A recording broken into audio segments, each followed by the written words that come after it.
আসসালামু আলাইকুম, আশা করি সবাই ভালো আছেন। তো এখানে দেখতে পাচ্ছেন আমাদের এখানে বলে ওল কফি। তো সেটার চারা একটু বড় হলে আসলে খেতে রোপণ করা হবে।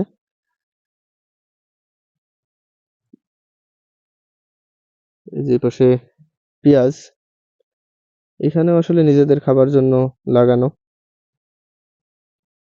পেঁয়াজটা। এই যে এই পাশে দেখতে পাচ্ছেন, এটা এই পেঁয়াজের বীজতলা।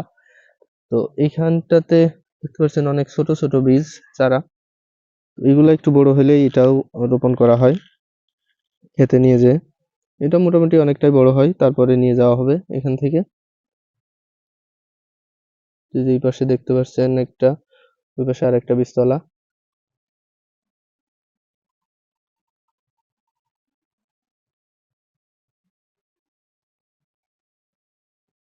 এখানটাতে নিজেদের জন্য লাগানো হয়, এবং যদি বেশি হয়ে যায় তখন দেখা যাচ্ছে যে বাইরে অন্য মানুষের কাছে বিক্রি করা হয়।